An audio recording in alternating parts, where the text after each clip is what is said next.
सबसे बड़ा पुण्य। एक राजा बहुत बड़ा प्रजापालक था, हमेशा प्रजा के हित में प्रयत्नशील रहता था। वह इतना कर्मठ था कि अपना सुख ऐशो आराम सब छोड़कर सारा समय जन कल्याण में ही लगा देता था। यहाँ तक कि जो मोक्ष का साधन है अर्थात भगवत भजन, उसके लिए भी वह समय नहीं निकाल पाता था। एक सुबह राजा वन की तरफ भ्रमण करने के लिए जा रहा था कि उसे एक देव के दर्शन हुए। राजा ने देव को प्रणाम करते हुए उनका अभिनंदन किया और देव के हाथों में एक लंबी चौड़ी पुस्तक देखकर उनसे पूछा, महाराज आपके हाथ में यह क्या है? देव बोले, राजन ये हमारा बही खाता है जिसमें सभी भजन करने वालों के नाम है। राजा ने निराशायुक्त भाव से कहा, कृपया देखिए तो इस किताब में कहीं मेरा नाम भी है या नहीं? देव महाराज किताब का एक पृष्ठ उल्टने लगे, परंतु राजा का नाम कहीं भी नजर नहीं आया। राजा ने देव को चिंतित देखकर कहा, महाराज आप चिंतित ना हो, आपके ढूंढने में कोई भी कमी नहीं है। वास्तव में ये मेरा दुर्भाग्य है कि मैं भजन कीर्तन के लिए समय नहीं निकाल पाता और इसीलिए मेरा नाम यहाँ नहीं है। उस दिन राजा के मन में आत्मग्लानि सी उत्पन्न हुई, लेकिन इसके बावजूद उन्होंने इसे नज़रअंदाज कर दिया और पुनः परोपकार की भावना लिए दूसरों की सेवा करने में लग गए। कुछ दिन बाद राजा फिर सुबह वन की तरफ टहलने के लिए निकले तो उन्हें वही देव महाराज के दर्शन हुए। इस बार भी उनके हाथ में एक पुस्तक थी। इस पुस्तक के रंग और आकार में बहुत भेद था और यह पहली वाली से काफ़ी छोटी भी थी।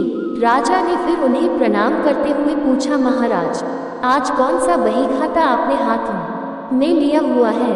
देव ने कहा, राजन आज के बही खाते में उन लोगों का नाम लिखा है जो ईश्वर को सबसे अधिक प्रिय है। राजा ने कहा, कितने भाग्यशाली होंगे वे लोग, निश्चित ही वे दिन रात भगवत भजन में लीन रहते होंगे। क्या इस पुस्तक में कोई मेरे राज्य का भी नागरिक है? देव महाराज ने बही खाता खोला और ये क्या? पहले पन्ने पर पहला नाम राजा का ही था। राजा ने आश्चर्यचकित होकर पूछा, महाराज मेरा नाम इसमें कैसे लिखा हुआ है?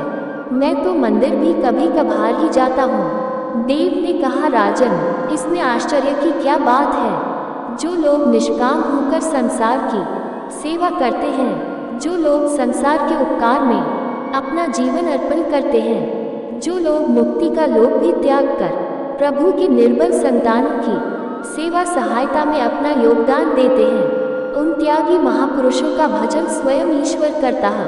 ऐ राजन तू मत पछता कि तू पूजा पाठ नहीं करता, लोगों की सेवा कर, तू असल में भगवान की ही पूजा करता है। परोपकार और निस्वार्थ लोक सेवा किसी भी उपासना से बढ़कर है।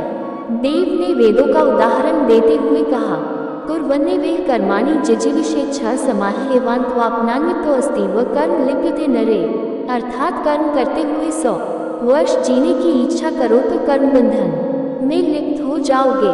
राजन भगवान दीन दयालु हैं, उन्हें खुशामद नहीं भाती बल्कि आचरण भाता है।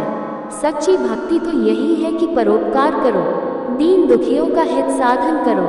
अनाथ विधवा किसान व निर्धन आज अत्याचारियों से सताए जाते हैं, इनकी यथाशक्ति सहायता और सेवा करो और यही परम भक्ति है।